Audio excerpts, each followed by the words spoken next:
ans. Mon père, vous le savez, pendant la conférence, il y a un des novices qui s'endormit. Alors le maître des novices lui a dit, bon, la prochaine fois, tu prends sa tête, tu la mets sur ton genou et tu l'aides à bien rester reposé. La même chose, ouais, si la quelqu'un commence à rester, l'aider à bien rester reposé. Pas de problème, pas de problème. Alors, comme je vous ai dit ce matin, en lisant encore une fois l'histoire de Père Albini, je me suis demandé, mais comment c'est possible qu'il a eu cette réputation de grand saint travaillant ici simplement 2 ans, plus ou moins 2 ans. Dans 2 ans, il était capable de faire grand chose. Comment c'est possible? Il était, comme vous le savez, au séminaire, il était un grand professeur de théologie morale. Il a apporté une nouveauté dans la théologie morale, parce qu'il enseignait la théologie de Sant'Alfonso, de Livorio. C'est une théologie vraiment simple, pleine de miséricorde pour les péchés. Mais il n'est pas saint pour ça, mais pour sa prédication. Il voulait toujours être un prédicateur, travailler dans la mission paroissiale.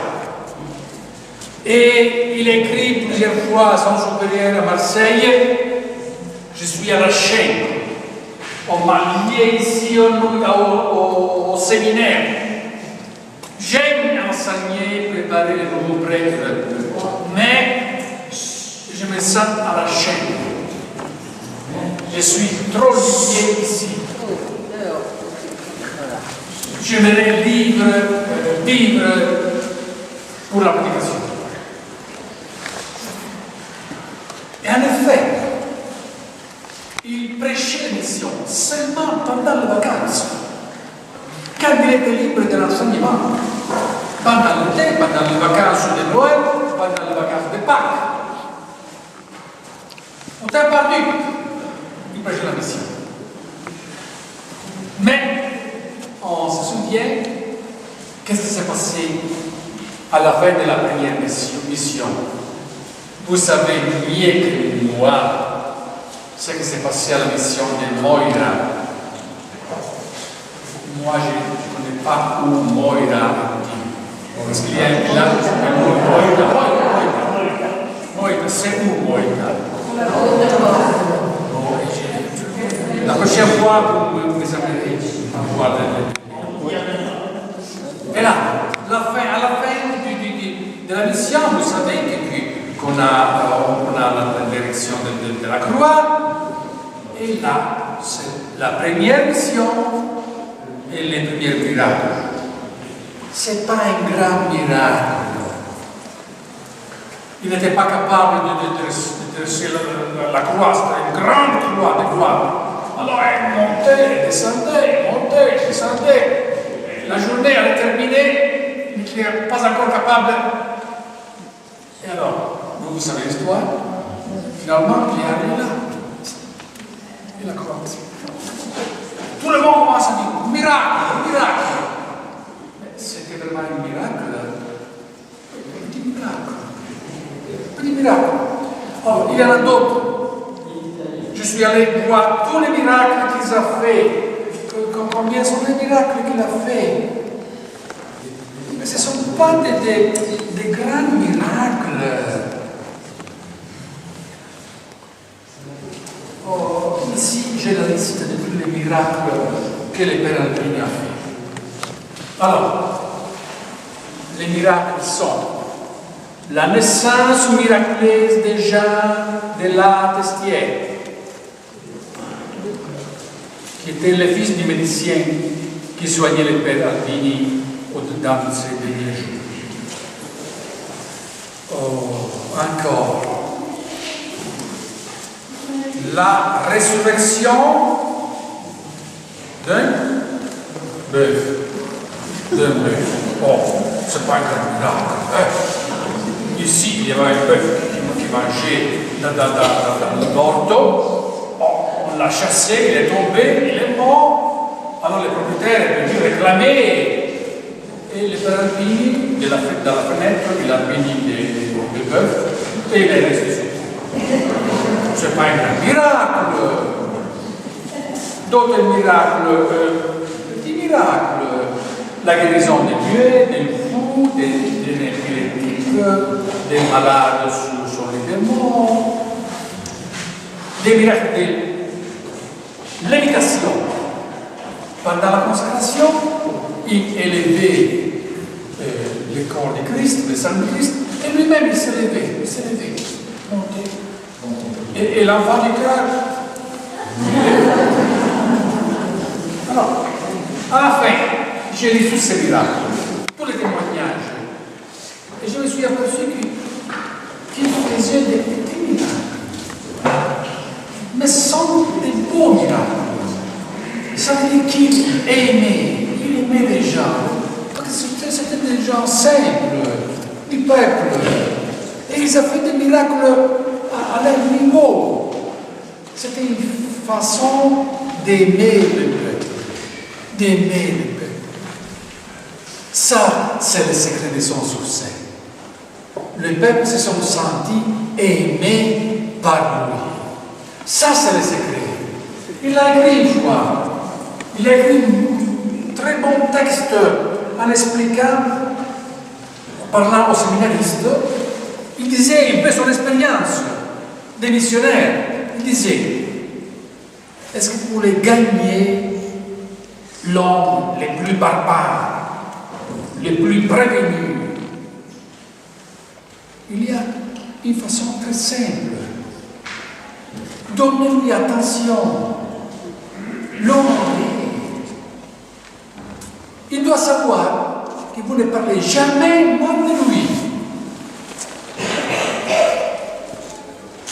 Il doit vous trouver toujours disposé à l'excuser, à couvrir ses faiblesses. Comme ça, il a enseigné aux séminaristes à aimer d'une façon très simple les gens. Les gens ont besoin, pas d'être jugés. Tu fais du mal, tu es pécheur, tu es... Non. Aime les autres. Donne-lui le témoignage de ton amitié. Et petit à petit, en retour, il fera la même chose. Il dit, peu à peu, il commence, et aussi, à t'estimer, à t'aimer. Et alors il y a une réciprocité. Les missionnaires commencent lui, et après petit à petit, même les autres commencent à dire, oh, c'est un beau père, il nous aime, il ne juge jamais, il a de la patience avec nous. Et on devient des amis. Et quand on est des amis, tout est fait. Mais en arrière, qu'est-ce qu'il y avait dans sa vie? Une grande confiance en Dieu. Il a de très belles pages. Ici, j'ai copié tous les textes qui me sont lus. Alors, il commence à dire, il était ici, il voyait les montagnes, la beauté de la Corse. Moi aussi, j'étais ravi par la beauté. Même s'il y avait la pluie hier, avant-hier, c'était belle, les paysages, tout. Et le Père Albert disait, mon Dieu, tu es mon créateur. Quelle est belle la création que tu as faite. Tu es mon créateur. Mais il y a une grande différence entre la création et moi. Tu es mon créateur comme tu l'es pour les arbres, pour les montagnes, pour les fontaines. Mais pour moi, tu es autre chose. Tu es mon Père. Tu es mon Père. Alors, je confie dans ton nom. nous devons avoir confiance en Dieu parce qu'il est notre Père. Confiance, ça veut dire mettre tous nos problèmes dans ses mains. On ne peut pas être plein de soucis pour les choses temporaires. Il faut chercher avant tout le royaume de Dieu. Tout le reste va venir. Parce que lui, c'est notre Père. Il faut avoir de la confiance. Ne soyez jamais troublés de votre paix et de progrès dans la vertu. Pas d'inquiétude dans vos difficultés, dans vos tentations. Parce que Dieu est notre Père.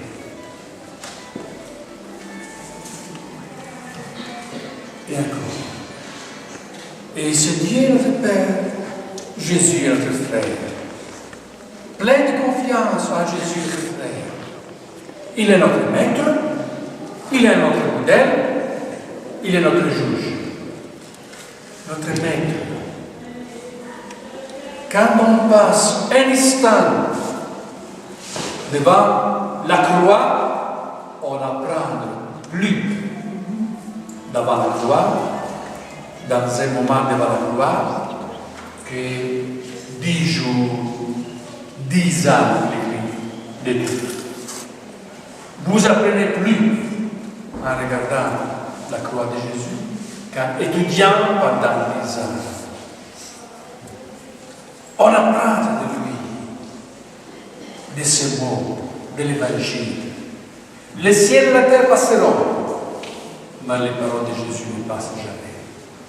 Il est notre maître, notre modèle, notre juge. Et encore. Mais où on va apprendre l'amour de Dieu, la confiance en Dieu, l'amour à Jésus dans la prière. Ça, c'était le secret dans la prière. Nous savons qu'il passait pas mal de temps dans la prière silencieuse, devant Jésus-Christ, devant la croix. Parlant aux séminaristes et aux jeunes prêtres, il disait: j'entends dire que vous n'avez pas le temps pour prier. Vous êtes pris du travail. Vous avez pas mal de choses à faire. On n'a pas le temps pour prier. Mais le temps pour manger, est-ce que vous l'avez? Est-ce que vous mangez chaque jour? Tandis que vous êtes plein de choses à faire? Oui.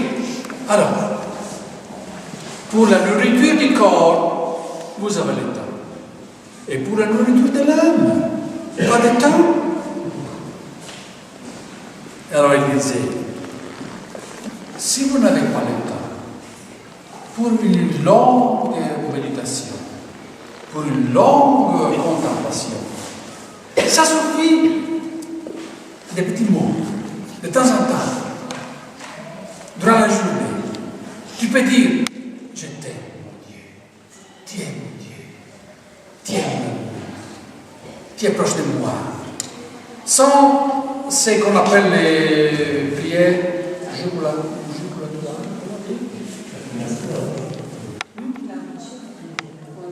jaculatoire.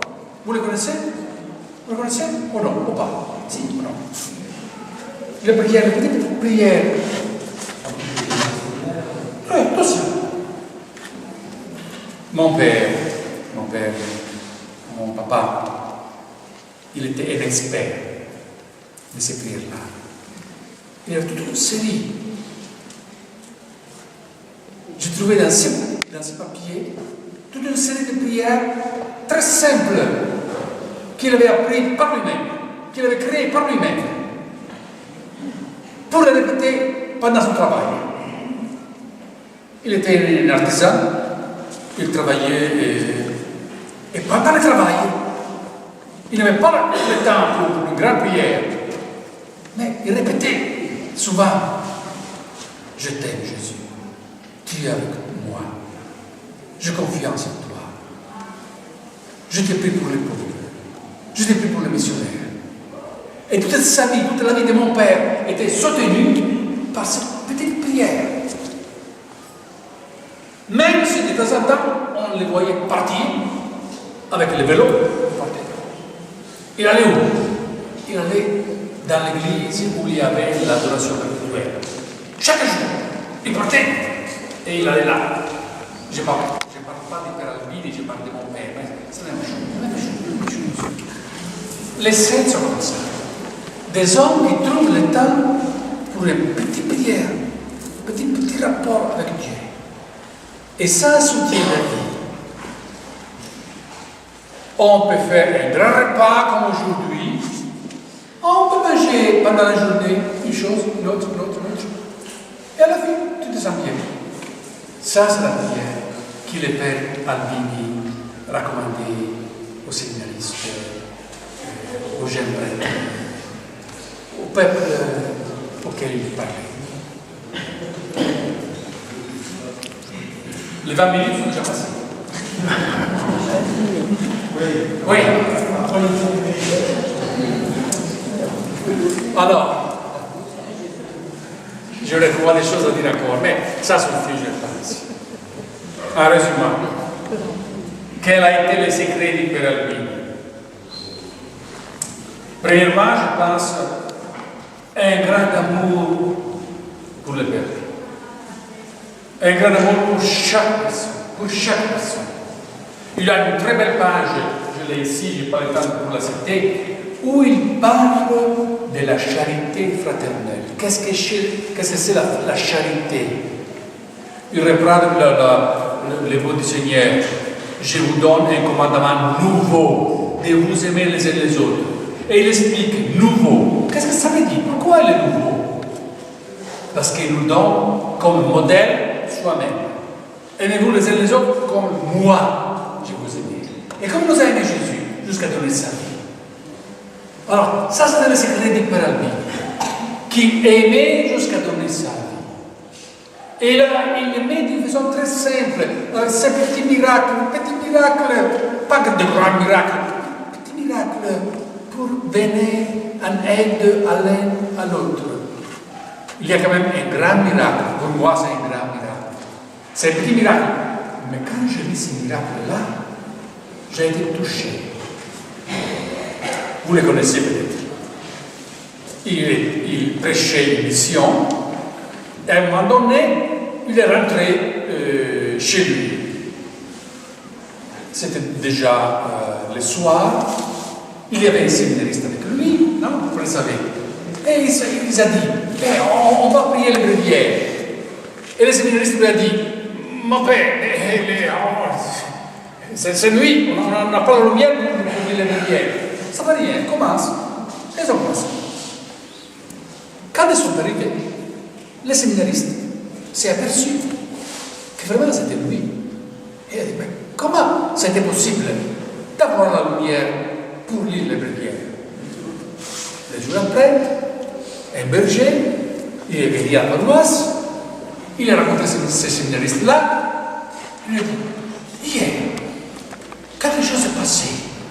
J'étais avec mes chèvres et j'ai vu passer sur la route des hommes, il me semblait des prêtres. Ils s'étaient entournés par une lumière. Ah, ça c'est un miracle qui me plaît. Du Père Albini sortait une lumière. C'est un miracle symbolique. Il était plein de lumière. Il était capable d'illuminer. L'amour, la charité est capable d'illuminer, de donner lumière aux autres. Ça, c'est son premier secret. L'amour concret pour les autres. Le deuxième, c'est la grande confiance en Dieu. Il dit, ce qu'il m'arrive, c'est de devoir prêcher tout seul la mission. Ou peut-être avec un autre. Nous sommes deux seulement pour prêcher une mission. Mais après il dit, mais Dieu peut faire beaucoup avec deux ou avec plusieurs. Il est capable de tout faire. Ce n'est pas à nous de travailler, c'est à lui. Nous sommes simplement des instruments. C'est cette grande confiance en Dieu. Et nous enseigne à donner notre confiance en Dieu, en Jésus notre Maître. Et finalement, la prière. Sa façon d'être toujours liée directement avec Dieu. On travaille, on fait ceci, on fait cela, mais on est toujours, comment on dit, plaché, comme l'électricité, non? On est toujours branché directement avec Dieu, avec nos petites prières quotidiennes. Je t'aime, moi, tu es mon Dieu. C'est tout. Merci. Alors, à vous maintenant. À vous. Alors, moi, je reçois vos questions et c'est Fabio qui répond ou bien le Père Noël État. Il connaît très bien. Comme je vous disais ce matin, c'était un grand amoureux du Père Albini. Dans sa poche là, il y a toujours une image du Père Albini. Nous avons des images du Père Albini dans nos voitures, dans nos maisons, mais lui, dans sa poche, il a toujours. Quand il est tombé, quand un garçon l'a renversé à Menton, il avait l'image de... Voilà sortir là, je vois. Ah, alors c'était un grand connaisseur du Père Albini. Voilà. Alors maintenant, si vous avez des questions, vous les posez. Et le Père va répondre. Christian, l'ancien prière de la confrérie du Père Albini. Le Père Fabio, vous avez promis ce matin un message du Père Martinez. Voilà, alors on attend. Alors, même cette fois, ce n'est pas un grand message. C'est un petit message. Alors, il m'a préparé bien pour venir ici. Il m'a dit, oh, tu verras. Il y a la confrérie, il y a pas mal d'amour pour les Père Albini, il y a toute une population qui... Mais, il y a une mais. Tu dois rappeler qu'on a besoin d'un miracle. Malheureusement, ça c'est la loi de l'Église. Malheureusement. Parce que pour nous, c'est déjà saint. Il a déjà fait des miracles. Il a fait des miracles. Mais une autre qui faisait les saints, une fois il me disait, Fabio, si tu fais des miracles, tu peux faire les miracles quand tu es vivant, mais garde une autre après ta mort. Parce que vraiment, et la même chose, le Père Albini, il a fait les miracles avant de mourir, et après sa mort, il s'est oublié de faire des miracles. Là, il est là, dans le ciel. Il n'a pas de soucis pour faire des miracles. Il faut lui demander des miracles. Alors, lui confier des choses qui nous sont... On a besoin de quelque chose, plein de confiance, on peut lui demander. Ça, c'est ce que le Père Joachim Martinez m'a demandé de vous dire. Chaque fois. Mais pour nous, ce n'est pas très important qu'il soit saint avec les normes ou saint dans la réalité. Comme j'ai dit, pour moi, non. Alors, d'accord. On passe vraiment à la bénédiction. La bénédiction. C'est-à-dire qu'on ne se fatigue pas de prier le Père Albini. Il ne faut pas se fatiguer. Il ne faut pas parce que, on a prié, mais il n'y a rien qui s'est fait. Non, il faut continuer la persévérance. Une question?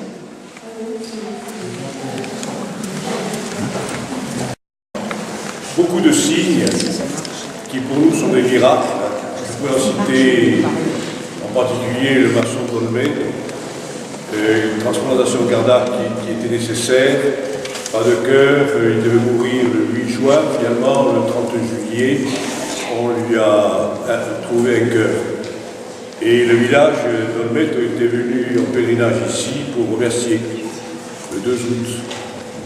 On a envoyé tous les dossiers à Rome, mais pour Rome, c'est pas un miracle. C'est simplement qu'il y a quelqu'un qui est mort et qui a donné son cœur. Le miracle, alors, bon, alors je termine sur ce fait. Donc, il est arrivé le 1er juin. Le 8 juin, on a convoqué la famille. On les a convoqués ensuite le 20 juin. On les a convoqués ensuite début juillet. On les a convoqués ensuite mi-juillet, en disant chaque fois c'est la fin. Et puis, donc, le 30 juillet, ou le 28, je ne sais plus exactement, le cœur a été, l'implantation cardiaque a été faite. Et donc, le 2 août, le village d'Olmeto était là pour remercier. Donc, pour eux, c'est un miracle. Pour Rome, ce n'est pas un miracle, parce que il a fallu que quelqu'un meure, c'est une transplantation cardiaque, après tout, les médecins se sont peut-être trompés en disant qu'il devait mourir. Donc voilà. On a beaucoup de gestes, beaucoup de signes, bon ça c'est le plus flagrant, celui que je croyais qu'on avait trouvé le miracle. Mais non, pour Rome, ce n'est pas un miracle. Mais moi je suis persuadé que dans son humilité, le Père Albini, comme tu l'as dit, Fabio, rend service et est présent au plus proche, au plus humble, et que donc le jour où l'Église de Corse, la Corse aura besoin d'un grand miracle, à ce moment-là il le fera. Mais il est très discret et très humble. Pour moi, un autre miracle, c'est votre présence ici. Votre présence, le fait que vous aimez le Père Albini. Il est mort depuis des années, il me semble. Et encore, on se souvient de lui. Ça, c'est un miracle. Est-ce que quelqu'un de vous se souvient de son grand-grand-père? Non. Et pourquoi on se souvient de Père Albini? Et votre foi. Vous avez la foi. Ça, ce n'est pas un grand miracle d'avoir la foi. Ça, c'est le don le plus grand de Dieu. Avoir la foi. Je vous remercie vraiment du témoignage que vous m'avez donné ce matin et aujourd'hui. Oui, tu as raison. Je crois que pour moi, le plus grand miracle du Père Albini, c'est que le courant Vico, les oblats sont toujours courant Vico. Plusieurs fois, et ceux qui connaissent l'histoire savent à quel point la présence des oblats a été.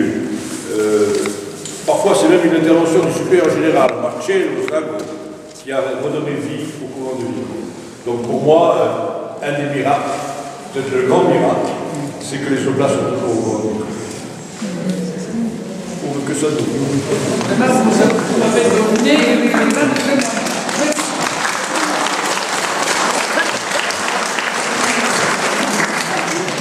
Même ce matin, à la messe, j'ai été surpris de voir l'attention que vous avez, la façon de prier, de chanter.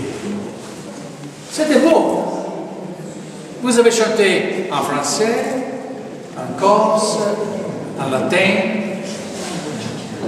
et le chant du Sanctus, Agnus Dei, comme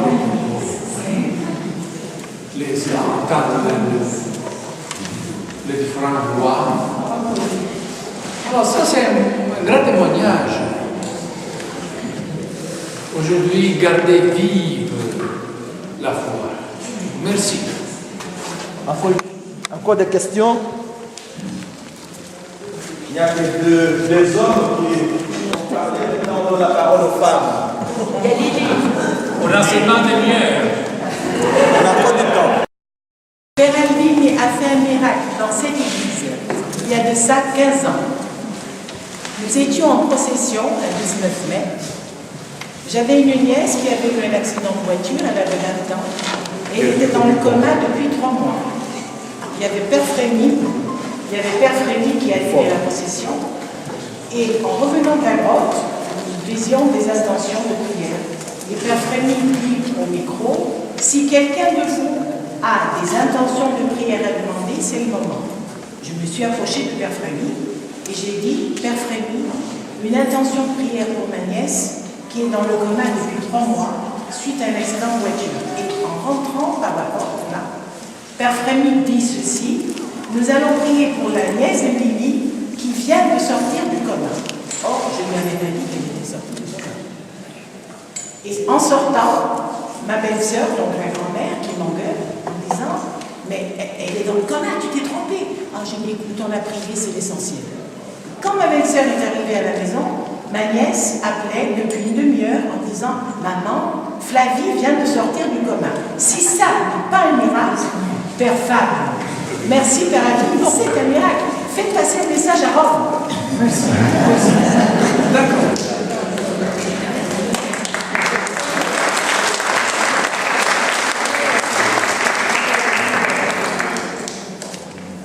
Non, vraiment, je pense que quand on aime les Pères Albini, on voudrait vraiment qu'il soit reconnu dans la réalité qu'il a vécue de sa sainteté. Alors, ça c'est dommage. Pas de problème sur ça. Mais, en même temps, si le Père Albini était ici maintenant, qu'est-ce qu'il dirait? Faites le possible et l'impossible pour me béatifier? Ou il dirait ce qu'il a toujours dit? Aimer. Non, il faut croire dans la foi. Il faut avoir de la confiance en Dieu. Il faut écouter Jésus qui est notre maître. Je pense qu'il nous dirait ça.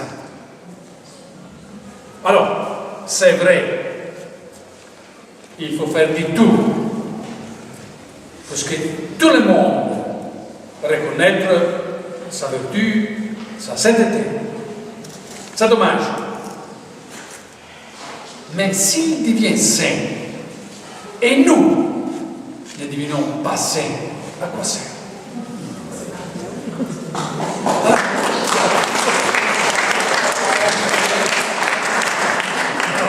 Il faut penser à sa sainteté. Mais il est déjà là, il est déjà saint. Mais surtout, il faut penser à notre sainteté. Autrement, à quoi sert la sainteté du Père Albini?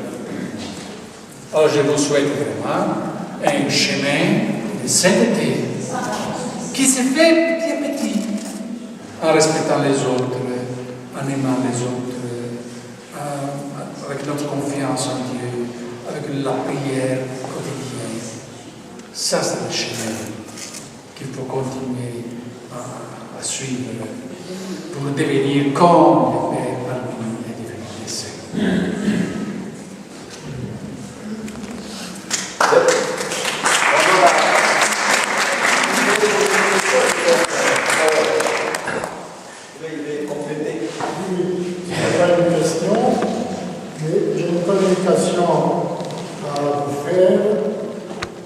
Il y a une dizaine de jours, j'ai rencontré M. Jean-Claude Duval, le député maire de Menton. Vous savez, encore c'est pas sa mère, mais il a pu essuyer les mêmes dents que lui au lycée Pêche, n'est-ce pas, Christian? Mais là, il est très attaché à la Corse et au Père Albini.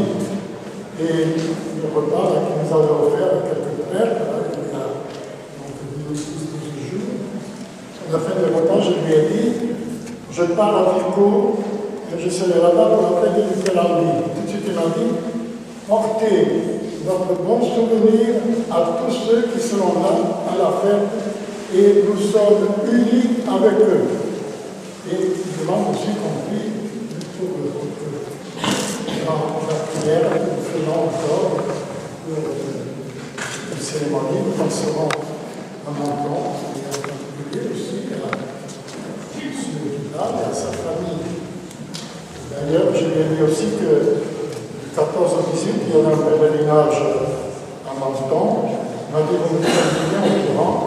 La dernière fois, il y a 15 jours, il a fait 5 ans, vous avez reçu gentiment. Je pense que cette fois-ci, comme c'est un dimanche, nous aurons la messe avec la paroisse, à la basilique Saint-Michel, là où le Père Albini a été baptisé. Déjà, je son père. Donc, oui, il y a ce lien qu'il faut garder. D'ailleurs, il y a 5 ans, M. Guéban avait donné un Saint-Michel à Jean-Pierre Bonafou, n'est-ce pas? Il avait été mis là, puis il a dû se décoller parce que je vois qu'il n'y a plus. Il a dû tenter. En fait, c'est remarqué le lien entre Menton et Victor. S'il y a un peu que je voulais formuler, c'est que dans la chapelle, la présence du Père Aldini soit plus visible. Je dis à certains camarades, je vais traduire quand même.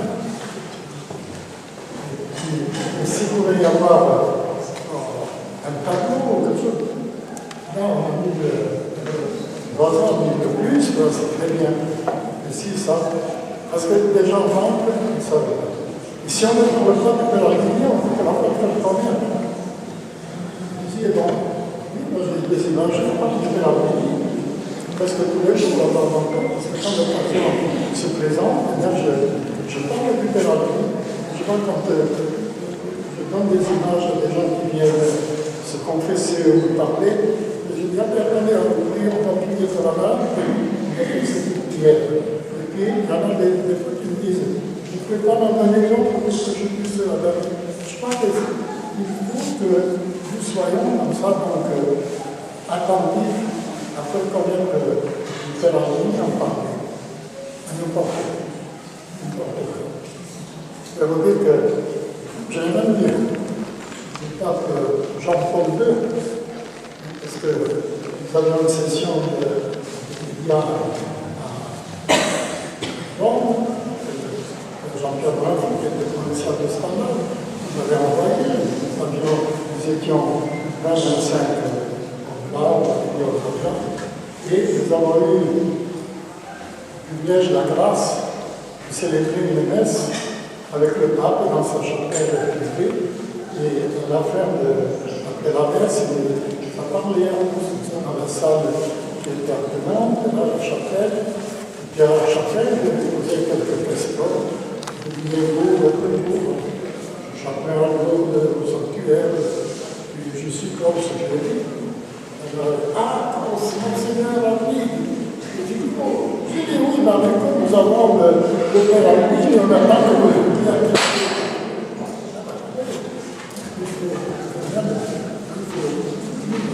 je crois que c'est ça de prendre un peu de respect, quand il y a des malades, vous avez été là, mais des fois il y a des malades aussi dans un village et tout.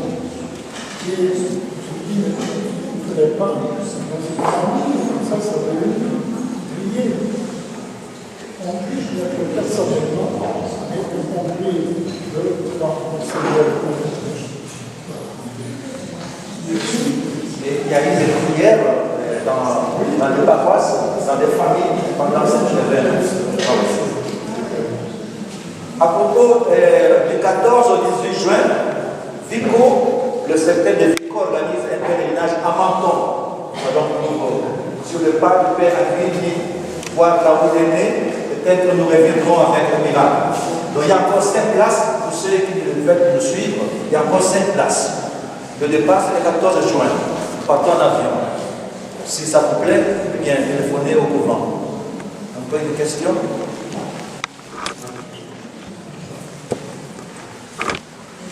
Le Père Aldini a eu comme pour ce fait, ce n'était pas un problème avec l'obéissance, mais il a plutôt obéi.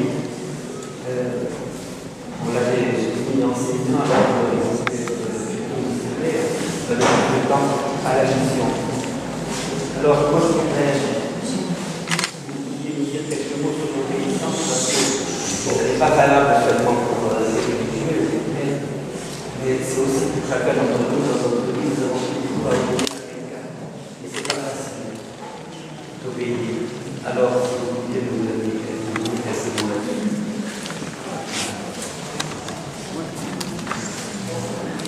Pour nous les Oblats, le Père Albini a été toujours un témoin de notre vocation, du commencement.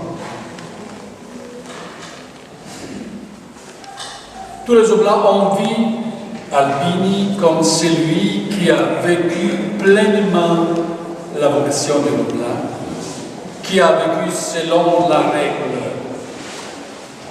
Quelquefois on se moque de lui, non? En disant que quand il était ici, tout seul, il sonnait la cloche pour l'horaire de la communauté, pour les exercices communautaires, il était seul. Quand même, la cloche, c'est l'heure de la prière. Il allait tout seul faire la prière pour être régulier dans sa vie communautaire. Même quand il était seul, il était obéissant à la règle. Ça, c'est un exemple pour nous.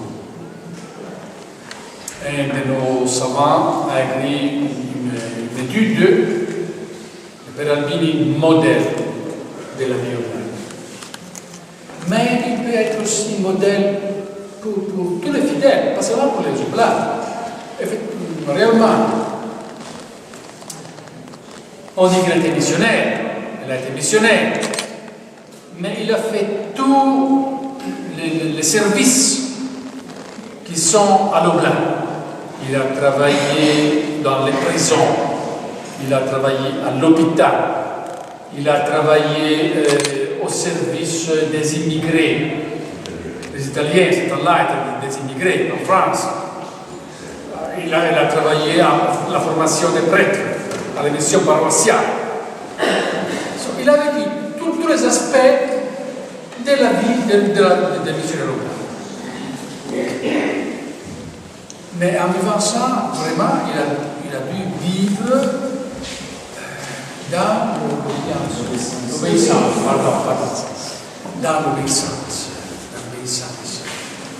Et ça, peut-être, ça a été son chemin personnel de sainteté. Il est devenu saint parce qu'il n'a pas fait sa volonté, mais la volonté de Dieu qui était exprimée par le supérieur. Il y a encore une étude sur cette vertu qu'il a vécue d'une façon éminente. Et on dit que ça, c'est la vertu typique du Père Albini. L'obéissance. L'obéissance, qu'est-ce que ça veut dire? Ça veut dire régler ma vie sur la volonté de Dieu. Qui me dit quelle est la volonté de Dieu? Ce sont les circonstances, les personnes qui disent combien de fois on n'a pas la volonté de faire une chose et on préfère une autre. Il ne me plaît plus ça que ça. Je fais les choses parce qu'il me plaît ou parce que c'est vraiment la volonté de Dieu. Ça, c'est la foi, la façon de vivre l'évangile. Quelle est la volonté de Dieu pour moi maintenant? Dans ma famille, dans mon travail, dans le domaine social, politique, économique. Chacun de nous vit dans un certain contexte dans la famille. Quels sont les devoirs de la famille? Dans son travail. Alors je pense que faire la volonté de Dieu, ça c'est le chemin de la sainteté. Faire la volonté de Dieu, jour par jour. Laquelle? C'est à moi de le dire. Le Père Albini, il parle d'écouter la voix de Dieu. Au-dedans de toi, il y a une voix qui te dit, tu dois faire ceci, tu dois faire pas ça. Il faut être attentif à la voix de Dieu. dans notre cœur et répondre. Ça, je pense que c'est vraiment le chemin pour chacun de nous. Être attentif à la volonté de Dieu, à la gloire de Dieu. Et si nous sommes sincères, nous savons qu'est-ce qu'il faut faire, qu'est-ce qu'il ne faut pas faire, qu'est-ce qu'il faut faire. Il faut être attentif et généreux. Répondre de façon positive à ce que nous écoutons dans notre cœur. Je pense que c'est tout. Oui, on peut s'arrêter là, parce que dans 10 minutes, nous commençons la procession, le temps que les confréries, les membres des confréries s'habillent et prennent aussi. Voilà.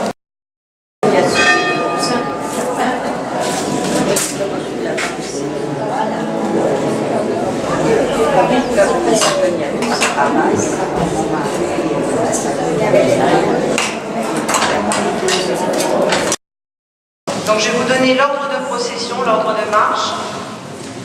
En tête de procession, la croix, suivi des confréries. Donc je vous laisse libre de vous mettre en place. Suivi des pèlerins. Et on va demander aux prêtres de se mettre au milieu des confréries, des pèlerins et des diacres, pas tous regroupés pour éviter les bavardages. Au retour de la procession. Au retour de la procession, il y aura le salut du Saint-Sacrement. Pour l'instant, vous ne bougez pas puisqu'il y a une intervention de prière.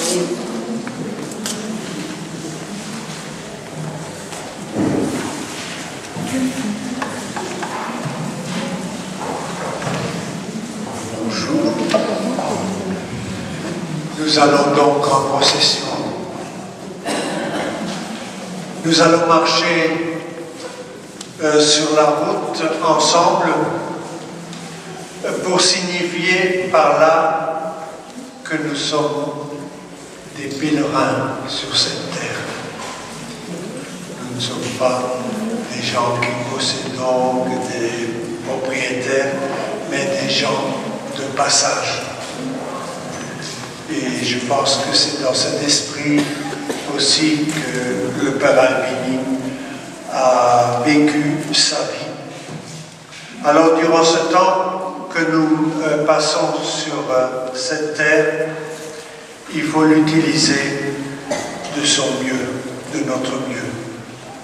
Ce temps de procession doit nous aider à prier avec foi et ferveur. Notre unité dans la prière,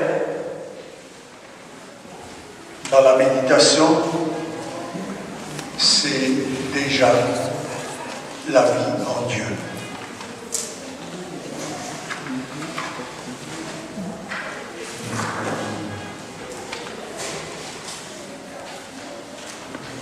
Donnons la parole à la première intervention.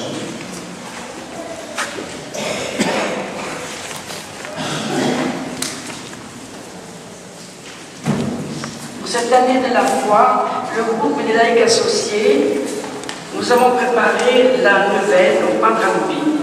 Le premier jour commence par la foi.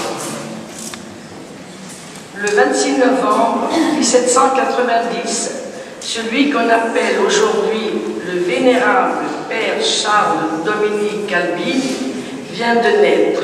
Le voilà, dès le surlendemain, jour de son baptême, confié à la garde de Saint-Charles et Saint-Dominique par ses parents, son père Jacques Albini et sa mère Laurence Bozano. En 1790, on peut penser que Charles Dominique va grandir dans les turbulences, les épreuves et les bouleversements de la Révolution française, toute proche. En 1793, la République française s'annexera d'ailleurs Monaco et les deux villes qui faisaient partie de la principauté, Menton et Roquebrune. Sans parler des graves conflits entre la papauté, la République française, prit l'Empire en 1804 et son père en 1806. Quelques dates encore et un témoignage qui nous ramène à l'éducation chrétienne de Charles Dominique.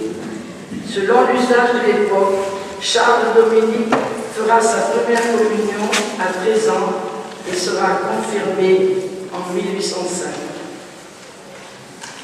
Mais Charles Dominique a déjà choisi de être prêtre.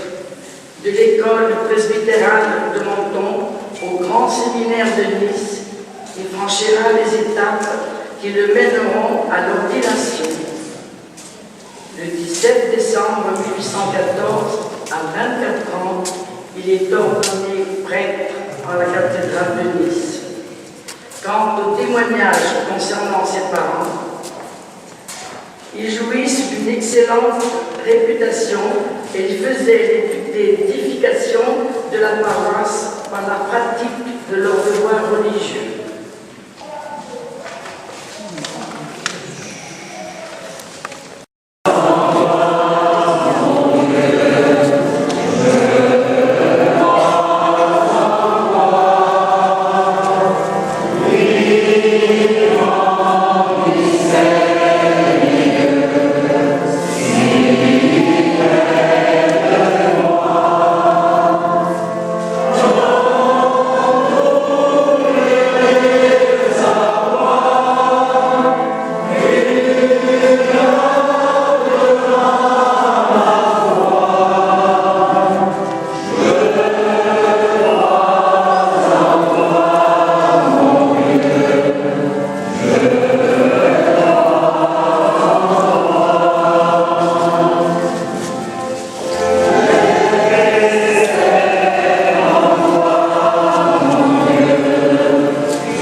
Signore, sei la luce, sei la gloria, ci conduci alla strada della vita. Io fratelli camminiamo tutti insieme, alleluia,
Engagés dans des services apostoliques très variés et en même temps, chaque acte de leur vie est l'occasion qu'ils rencontrent avec le Christ, qui, par eux, se donne aux autres et les autres se donnent à eux. Se gardant dans une atmosphère de silence et de paix intérieure, ils recherchent la présence du Seigneur dans le cœur des gens et les événements de la vie quotidienne, aussi bien que dans la parole de Dieu, la prière et les sacrements. Tels des pèlerins,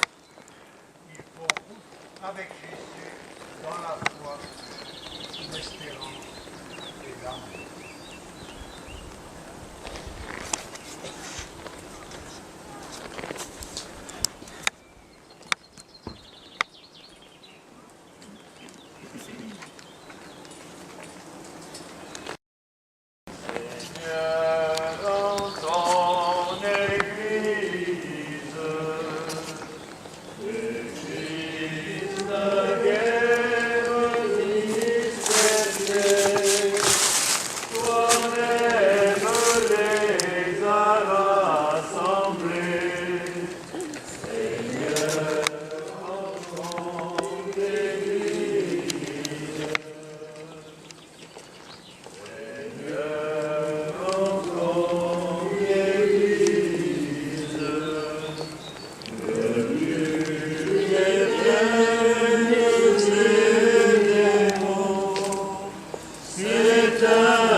Que ton nom soit sanctifié, que ton règne vienne, que ta volonté soit faite.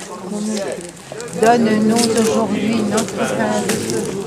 Pardonne-nous nos offenses, comme nous pardonnons aussi à ceux qui nous ont offensés.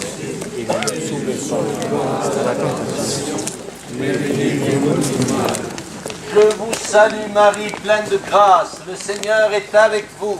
Vous êtes bénie entre toutes les femmes, et Jésus, le fruit de vos entrailles, est béni. Sainte Marie, Mère de Dieu, priez pour nous pauvres pécheurs, maintenant et à l'heure de notre mort. Amen.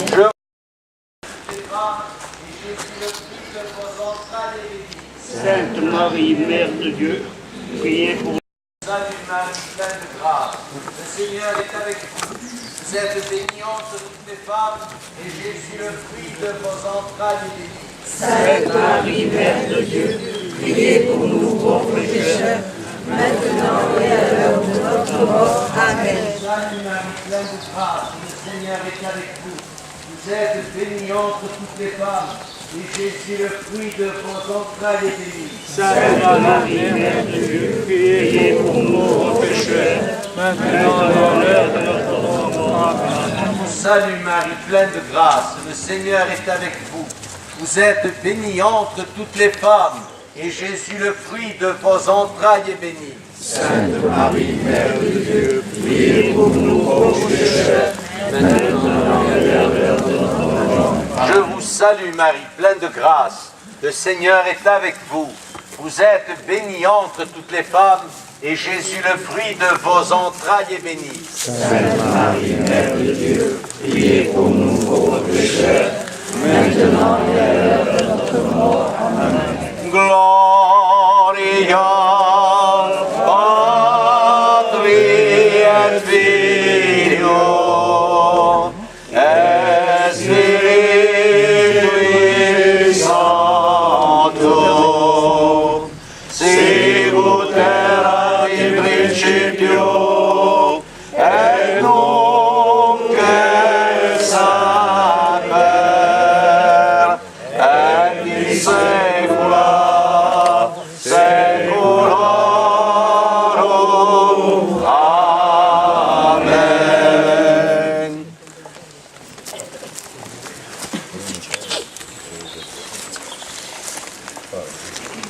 Père Albine, l'apôtre, le missionnaire itinérant. Les missions ou les retraites paroissiales, c'est ce que le Père Albine a préféré et c'est en cela qu'il a été excellé. De 1824 à 1827, il prendra part à 16 missions ou retraites en Provence et dans le Languedoc. Voici un témoignage du Père Honorat. Le Père Albine, toujours plus excellent, était infatigable et comptait plus de 200 personnes à son actif de confesseurs. Et parmi elles, les usuriers qui s'adressaient à lui de préférence. Ce Père est maintenant bon à tout, se prête volontiers à tout ce qu'on lui demande. Il commence à donner des gloses en provençal, qui n'est pas sa langue, et se fait comprendre de tout le monde. Et ce qu'il écrit lui-même de sa mission dans un village de 200 habitants en 1826 témoigne de l'attente de ces populations et du charisme du missionnaire. J'ai trouvé là de braves gens affamés de la parole de Dieu, qu'ils écoutent à genoux. Je suis obligé de faire 2 exercices par jour, parce qu'ils ont une dévotion toute extraordinaire pour celui du matin, à cause de la Sainte Messe qu'ils entendent avec délice. À Dieu seul, donc, toute la gloire. La Corse. La meilleure église de Corse est envahie par une foule de prêtres. Plus d'1 millier, souligne l'évêque de Corse, Monseigneur Casanelli d'Istria, sans instruction et sans moyen d'existence. Et c'est en septembre 1834 que Monseigneur de Masneau répond à la demande pressante de l'évêque de Corse. Vous connaissez de réputation le Père Albini. C'est un savant théologien et de plus un saint missionnaire. Il fait d'ailleurs un si grand bien à Marseille qu'en l'enlevant d'ici, je vais me mettre à dos tout le monde. C'est l'homme qu'il vous faut, je vous le cède. Les pères Albini, Telmont et Guibert, le supérieur, sont donc choisis pour rejoindre la Corse. Cependant, le père Albini ne rejoindra pas ses compagnons dès mars 1835. Une lettre de Monseigneur de Masneau explique ce retard, soulignant ainsi l'attachement réciproque entre le père Albini et ses chers Italiens. Il précise, quand il a fallu exécuter mon plan, 6000 Italiens qui n'ont d'autres ressources pour leur salut que le père Albini ont poussé un cri de détresse, et voilà que ma conscience s'est refusée à leur enlever l'homme vraiment de Dieu, qui fait parmi ce peuple une mission non interrompue avec des fruits merveilleux. Celui que nous, Corses, appelons désormais notre apôtre, arrivera en Corse le 4 novembre 1835 au séminaire d'Ajaccio. 1836. Le projet de mission commence lui aussi à prendre corps. Il lui faut une maison, mais une maison de missionnaires. Le 7 mai 1836, Monseigneur Casanelli d'Istria fera donation à Monseigneur Charles-Eugène de Masneau du couvent franciscain de Vico. Selon les plans du père Albini, Vico sera le lieu privilégié de la prière et la base de départ tant désirée pour les missions qu'il rêve de donner aux pauvres. En 1836, le séminaire solidement fondé et la maison missionnaire prête à prendre son essor, père Albini fera face, jusqu'à la fin de ses jours 1839, aux 2 fondations à la fois, réservant principalement les vacances d'été aux missions, aussi souvent que ses charges au grand séminaire d'Ajaccio lui en laisseront le loisir. Et c'est ainsi que, par ses chemins de chèvre, à pied, à cheval, à dos de mulet, l'infatigable apôtre de la Corse accomplira ce que sa correspondance nous révèle. Sa volonté passionnée de ne vivre que pour la gloire de Dieu et le salut des pauvres. Le père Albini renoue avec ses chères missions ininterrompues en Provence depuis 1927. Citons les missions qu'il a effectuées en Corse. Moïta, août 1836, Isularos, décembre 1836, janvier 1837, Santa Reparada de Balagne, janvier 1837, Ajaccio, mars 1837, Codia, 27 mars 10 avril 1837, Calcatoccio, avril 1937, Albertaccia, 4-18 juin 1837, Boigne, juillet 1837, Canale di Verde, 1-17 septembre 1837, Ota, octobre 1837, Linguizzetta, août 1838, Leccia, septembre 1838. Témoigne Hugues Martin, ce qui fait la gloire du père Albini, ce sont les grandes missions de Corse qui ont couronné les dernières années de sa vie et dans lesquelles il a non seulement ranimé la foi dans les populations chrétiennes, mais il a pacifié des contrées entières qui vivaient en guerre civile, ce qui lui a mérité dans cette île, plus que partout ailleurs, la belle réputation d'un vénérable saint.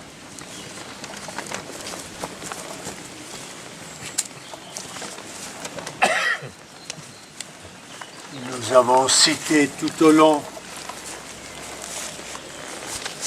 de la neuvaine et encore dans cette procession les malades qui se sont recommandés au Père Albini et que nous recommandons aussi devant la statue de la Vierge ici. Nous les recommandons aussi à Marie parce que convaincus que Marie est toujours prête à intercéder pour les malades, comme elle le fait à Lourdes, comme elle le fait dans tous les sanctuaires que nous connaissons. Alors nous prions Marie, nous allons la chanter pour que nos malades soient guéris et s'ils ne sont pas guéris, qu'ils soient consolés par Notre-Dame.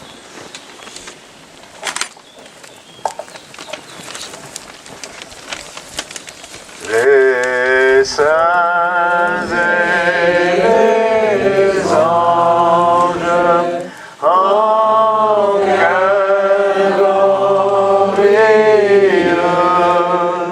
chantent vos louanges ô Reine des cieux.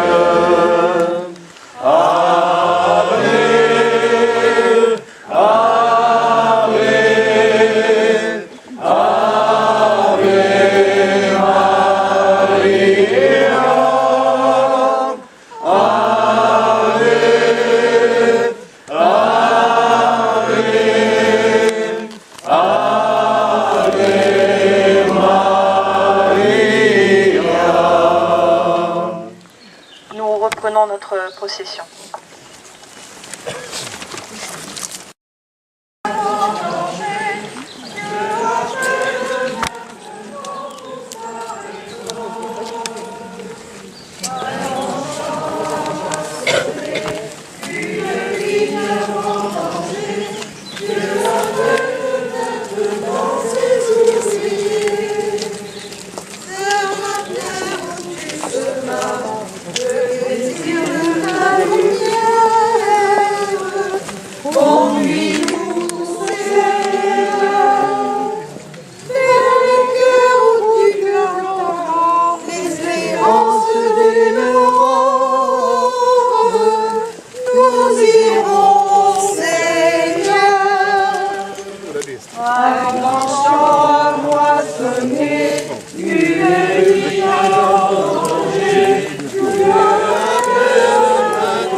Désir d'un monde juste, conduis-nous, Seigneur,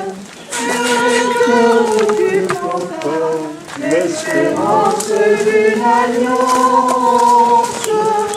Nous irons, Seigneur, un champ moissonné, une vigne avant danger. Dieu appelle maintenant sa récolte. Un grand chantier. Dieu appelle maintenant ses ouvriers.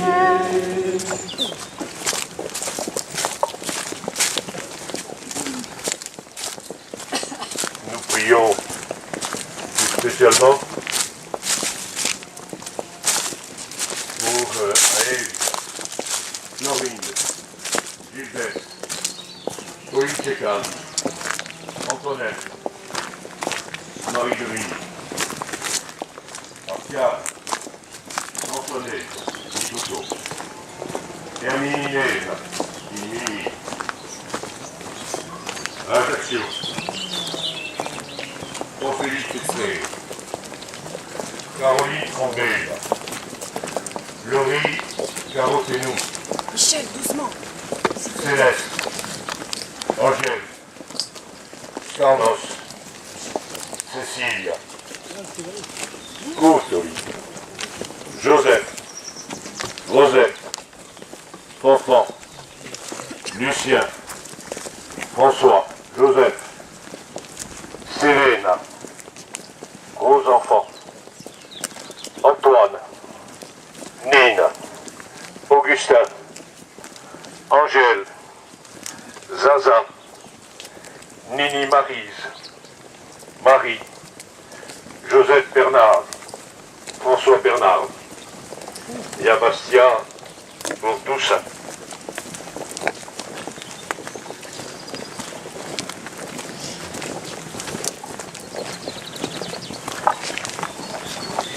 Notre Père qui es aux cieux, que ton nom soit sanctifié, que ton règne vienne, que ta volonté soit faite sur la terre comme au ciel. Donne-nous aujourd'hui notre pain de ce jour. Pardonne-nous nos offenses, comme nous pardonnons aussi à ceux qui nous ont offensés. Et ne nous soumets pas à la tentation, mais délivre-nous du mal. Je vous salue Marie, pleine de grâce, le Seigneur est avec vous. Vous êtes bénie entre toutes les femmes, et Jésus, le fruit de vos entrailles, est béni. Sainte Marie, Mère de Dieu, priez pour nous pauvres pécheurs, maintenant et à l'heure de notre mort. Amen. Je vous salue Marie, pleine de grâce, le Seigneur est avec vous.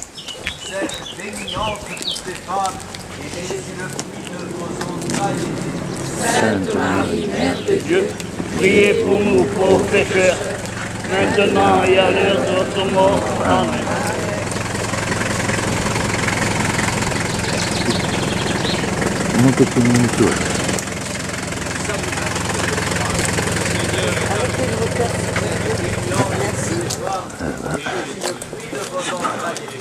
Sainte Marie, Mère de Dieu, priez pour nous pauvres pécheurs, maintenant et à l'heure de notre mort. Amen. Pécheurs, maintenant et à l'heure de notre mort. Je vous salue Marie, pleine de toutes les femmes, et Jésus, le fruit de vos entrailles, est béni. Sainte Marie, Mère de Dieu, priez pour nous pauvres pécheurs, maintenant et à l'heure de notre mort. Amen. Je vous salue Marie, pleine de grâce, le Seigneur est avec vous. Vous êtes bénie entre toutes les femmes, et Jésus, le fruit de vos entrailles, est béni. Sainte Marie, Mère de Dieu, Priez pour nous pauvres pécheurs, maintenant et à l'heure de notre mort. Amen. Je vous salue Marie, pleine de grâce, le Seigneur est avec vous.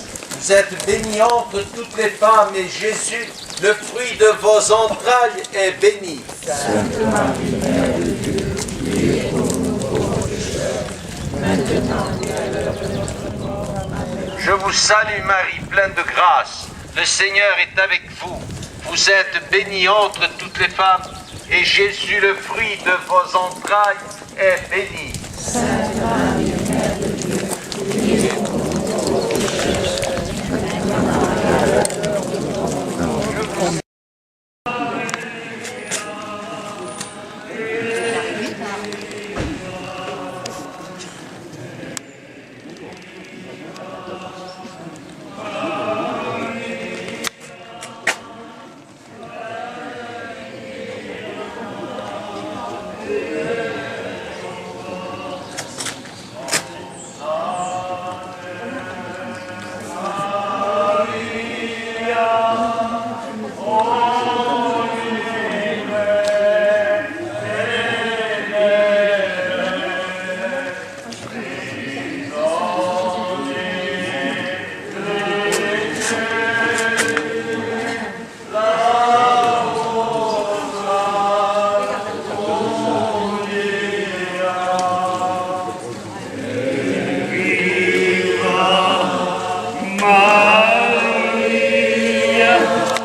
La croix. Lors de certaines de ses missions, le Père Albini érige des croix. Il tenait à ce que les croix des missions soient monumentales, qu'elles soient plantées dans des lieux stratégiques afin d'être visibles de très loin par le plus grand nombre. Dans les villages de Moïta et de Gouagne, la mise en place des croix fut difficile.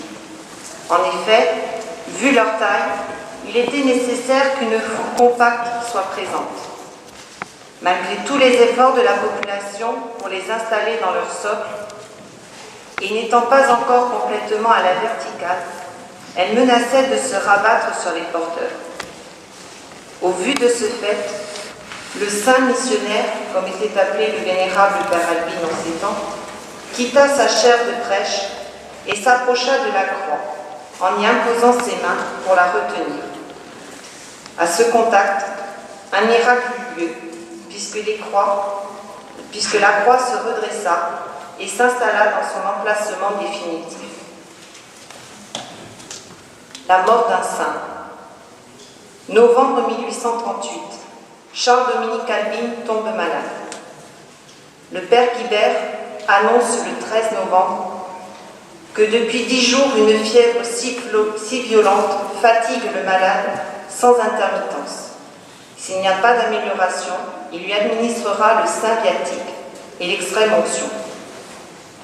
Vu le passif de la famille, décès relativement jeune de tous ses membres, il n'avait pas une forte constitution et il sera révélé que Charles Dominique ne prend jamais soin de lui et seulement de brefs moments de repos entre ses différentes missions.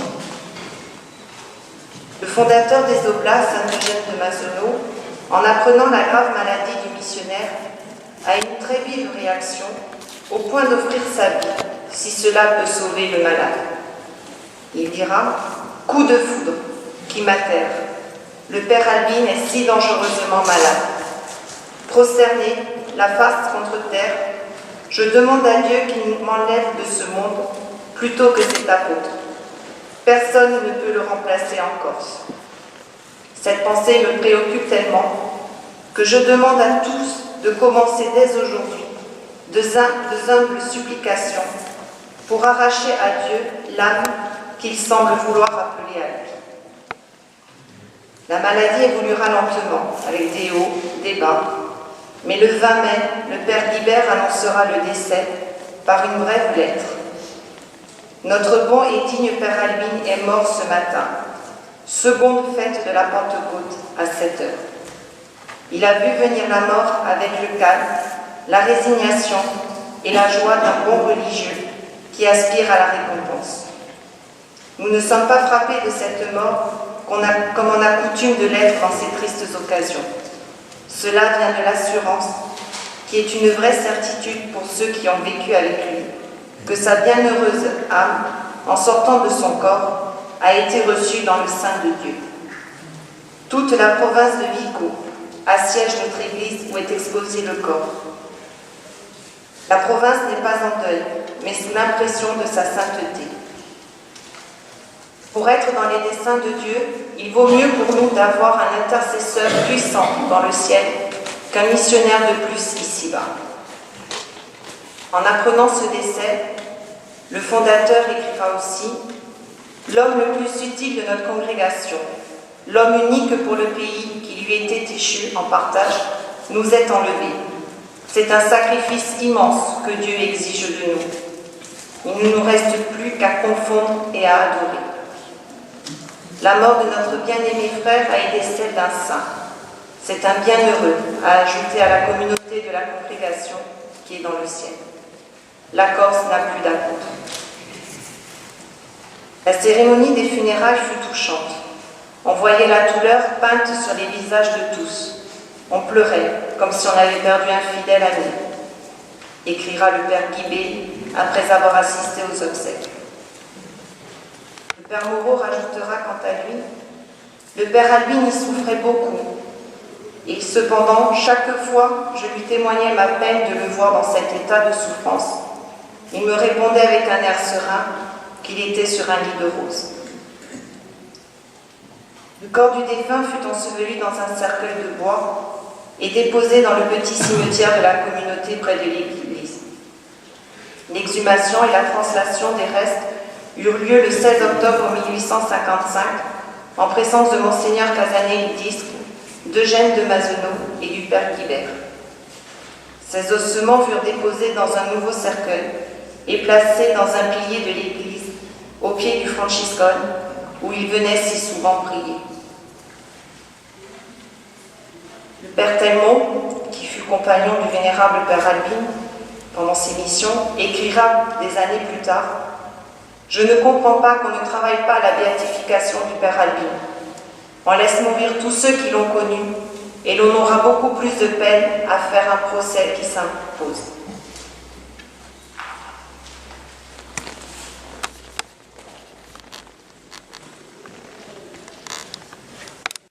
À mieux connaître le père Albini, à mieux l'aimer,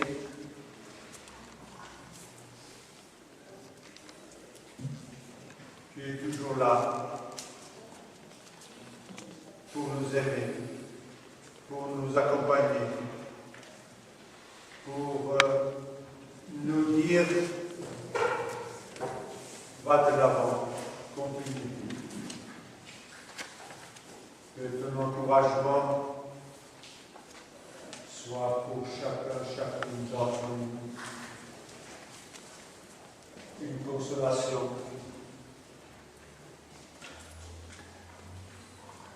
Reste avec nous, guide-nous, accompagne-nous chaque jour.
Panem de cielo prestitieis.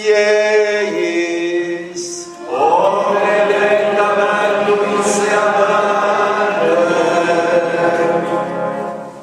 Oremus.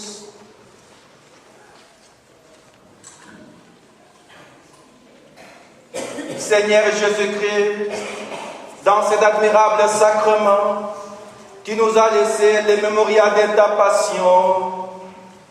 Donnez-nous de vénérer d'un si grand amour le mystère de ton corps et de ton sang, que nous puissions recueillir sans cesse le fruit de ta rédemption. Toi qui vis avec le Père et le Saint-Esprit, maintenant et pour les siècles des siècles. Amen.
Dieu soit béni. Béni soit son nom. Béni soit son saint nom. Béni soit Jésus-Christ, vrai Dieu et vrai homme. Béni soit Jésus-Christ, vrai Dieu et vrai homme. Béni soit le nom de Jésus. Béni soit le nom de Jésus. Béni soit son sacré-cœur. Béni soit son sacré-cœur. Béni soit son précieux sang. Béni soit son précieux sang. Béni soit Jésus au très saint sacrement de l'autel. Béni soit Jésus au très saint sacrement de l'autel. Béni soit l'Esprit Saint consolateur. Béni soit l'Esprit Saint consolateur. Béni soit l'incomparable Mère de Dieu, la très sainte Vierge Marie. Béni soit l'incomparable Mère de Dieu, la très sainte Vierge Marie. Béni soit sa sainte et immaculée conception. Béni soit sa sainte et immaculée conception. Béni soit sa glorieuse Assomption. Béni soit sa glorieuse Assomption. Béni soit le nom de Marie, Vierge et Mère. Béni soit le nom de Marie, Vierge et Mère. Béni soit Saint Joseph, son très chaste époux. Béni soit Saint Joseph, son très chaste époux. Béni soit Dieu dans ses anges et dans ses saints. Béni soit Dieu dans ses anges et dans ses saints.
vous remercier pour votre présence parmi nous. Vous avez bravé les caprices de la météo pour vous joindre à nous. Un grand merci. Nous vous sommes reconnaissants et que le Seigneur Dieu protège votre route maintenant, qu'il vous protège pour que vous arriviez à destination et que le Père Albini vous obtienne tout ce dont vous avez besoin. Quelqu'un a oublié l'étui de ses lunettes. Et merci à tous. Merci beaucoup.